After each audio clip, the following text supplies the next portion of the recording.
আসসালামু আলাইকুম সবাইকে ওয়েলকাম করছি আজকের ভিডিওতে।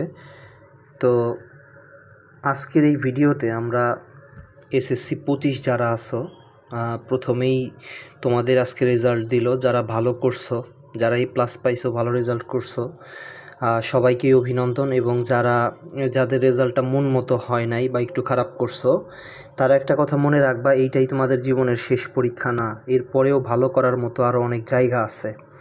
এসএসসি ইন্টারমিডিয়েটের রেজাল্ট খারাপ মানে জীবন শেষ, এরকম ভাবার কোনো কারণ নাই। যে কোনো জায়গা থেকে তুমি তোমার লাইফটা রিস্টার্ট করতে পারো।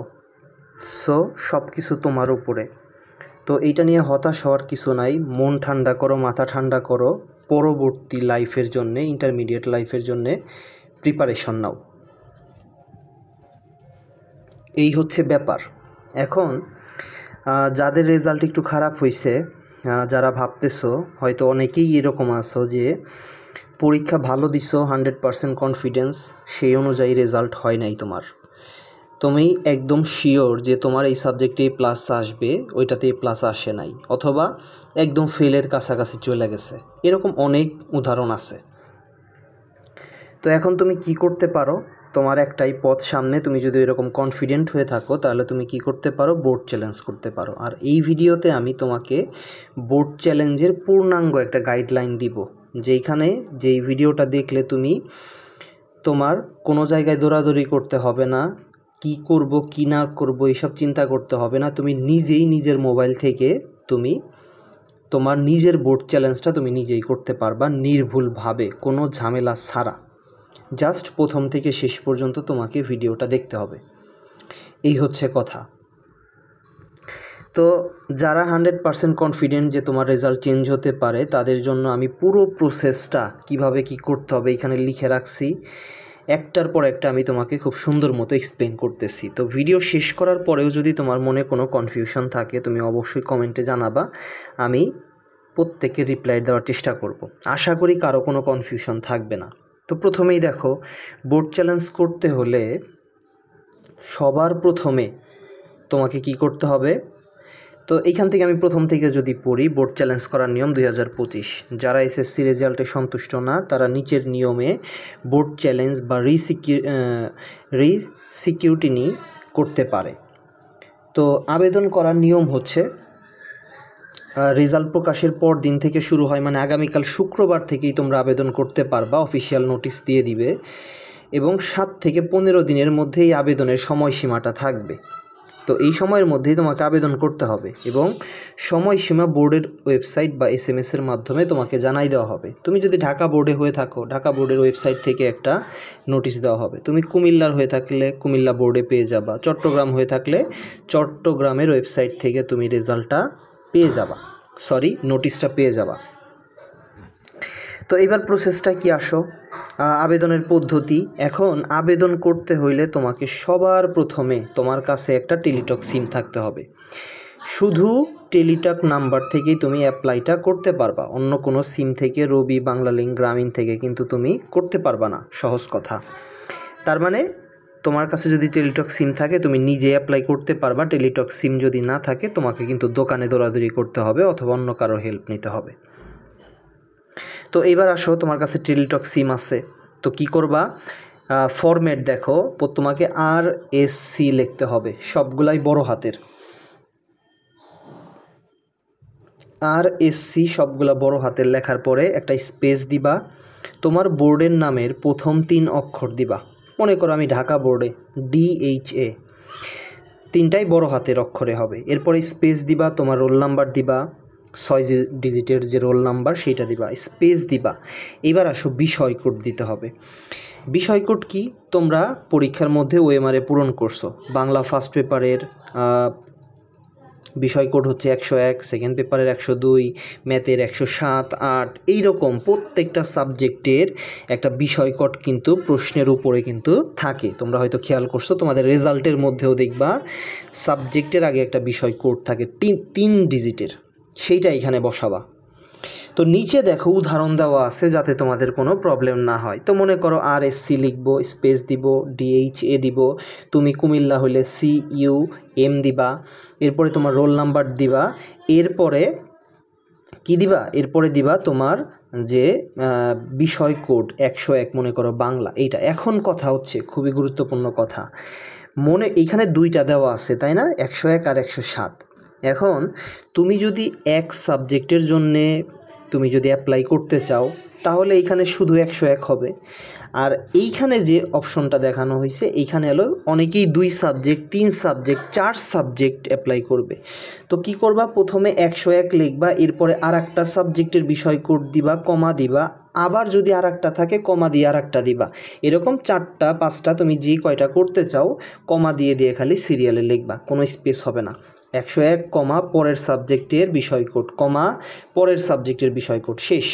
পাঠিয়ে দিতে হবে 16222 16222 এই নাম্বারে কি করতে হবে, তোমাকে মেসেজটা কিন্তু পাঠাই দিতে হবে।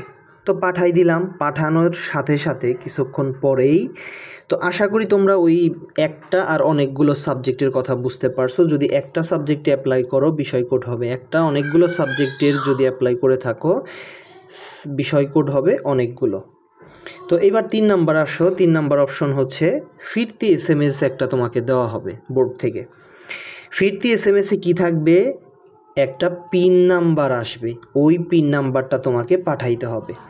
তো ফিরতি SMS তোমাকে আবার কিভাবে পাঠাতে হবে, আবার তোমাকে RSC চাপতে হবে, RSC বড় হাতের চাপবা, স্পেস দিবা, এরপরে ইয়েস লিখবা, বড় হাতের 3টা ইয়েস, এরপরে স্পেস দিবা, এরপরে পিন নাম্বার দিতে হবে। পিন নাম্বার কোথায় পাবা, ফিরতি যে SMS আসবে সেইখানে একটা পিন নাম্বার দেওয়া থাকবে, যে কয় ডিজিটের, 5 ডিজিট থাকুক, 6 ডিজিট থাকুক, 8 ডিজিট থাকুক, ওইটা তুমি কি করবা, বসাবা। বসানোর পরে স্পেস দিবা, তোমার মোবাইল নাম্বার দিবা 01864, তোমার যা আছে তুমি যে কোনো একটা সচল একটা রানিং একটা সিম যেটা তোমরা ব্যবহার করো ওই সিমের নাম্বারটা তোমরা দিয়ে দিবা, দিয়ে পাঠাই দিবা তুমি 16222 নাম্বারে। নিচে উদাহরণ দেওয়া আছে দেখো, RSC বড় হাতের স্পেস ইয়েস, এরপরে ওই যে পিন নাম্বার দেওয়া স্পেস তোমার মোবাইল নাম্বার দেওয়া, পাঠাই দিবা 16222 নাম্বারে, শেষ। এইবার আসো, এই হচ্ছে আবেদনের প্রসেস। এরপরে 15-20 দিন বা সময় যা লাগে, 1 মাসের মধ্যে তুমি কিন্তু কলেজে ভর্তি হওয়ার আগেই আশা করা যায় তুমি তোমার এই বোর্ড চ্যালেঞ্জের রেজাল্টটা কিন্তু পেয়ে যাবা। এখন আসো আবেদনের ফি কত, প্রতি সাবজেক্টের জন্য তোমার ফি হচ্ছে 150 টাকা। তুমি যদি 2 পত্রে অ্যাপ্লাই করো তাহলে তোমার মনে করো বাংলা ইংরেজি অ্যাপ্লাই করবা তাহলে 150-130-300 টাকা হবে তোমার, 4 সাবজেক্ট অ্যাপ্লাই করলে 600 টাকা। তো এই হচ্ছে তোমার ব্যাপার। তো আবেদন ফিটাও আশা করি তোমরা বুঝতে পারলা। এবার আসো, বিষয় কোড জানা যাবে বোর্ডের ওয়েবসাইট বা SSC রুটিন থেকে। হ্যাঁ, এটা তো তোমরা বুঝতেই পারছো, বিষয় কোড তোমরা SSC পরীক্ষার প্রত্যেকটা পরীক্ষাতে বিষয় কোড পূরণ করছো। 3 ডিজিটের, প্রশ্নের মধ্যেও লেখা ছিল, MCQ এর মধ্যেও লেখা ছিল। বাংলা বক্সের মধ্যে লেখা 101, 102, প্রত্যেকটা সাবজেক্টের 3 ডিজিটের একটা বিষয় কোড থাকে। তো তোমাদের রুটিন থেকেও তোমরা দেখে নিতে পারবা কোন সাবজেক্টের বিষয় কোড কী। তোমাদের যে অ্যাডমিট কার্ড আছে, অ্যাডমিট কার্ডটা বের করবা, বের করার পরে দেখবা যে বাংলা ফার্স্ট পেপার, তার সামনে লেখা দেখবা 101, ওইটাই হলো বিষয় কোড, 3 ডিজিটের একটা সংখ্যা, ওইটাই হচ্ছে তোমাদের তোমাদের হচ্ছে বিষয় কোড। এরপরে রেজাল্ট কবে দিবে, আবেদন শেষে, তোমার আবেদন যখন শেষ হবে, আবেদন শেষ হওয়ার 15 থেকে 30 দিনের মধ্যে বোর্ডের ওয়েবসাইটে নতুন করে আবার রেজাল্ট পাবলিশ হবে। এখন গুরুত্বপূর্ণ কিছু কথা তোমাকে মনে রাখতে হবে, শুধুমাত্র নম্বর গণনায় ভুল থাকলে সংশোধন হয়। তার মানে টিচাররা খাতাটা দেখবে, আমরা মনে করে, তুমি যদি এরকম মনে করে থাকো তোমার খাতাটা সবার প্রথমে যখন টিচার দেখে, প্রথম থেকে শেষ পর্যন্ত যেভাবে নাম্বার দিয়ে যায়, প্রশ্ন দেখে যাচাই করে নাম্বার দেয়, ওইভাবে কিন্তু খাতা দেখা হবে না। জাস্ট নিরীক্ষা করা হবে তোমার তোমার টোটাল নাম্বারটা গণনায় কোনো ভুল আছে কিনা। মনে করো সব মিলে তুমি পাইছো 33, একজন যে নাম্বার বসাইছে তিনি ভুল করে লিখে দিছে 3, এরকম হয় না, 33 22 দিয়ে দিছে, 20 দিয়ে দিছে, 30 দিয়ে দিছে ভুল করে, মানে গোনায় ভুল বা লেখায় মিস্টেক, এরকম হয় না। তো এই সকল শুধু চেক হবে, খাতা কিন্তু আবার দেখা হবে না, শুধু মার্কিং চেক হবে।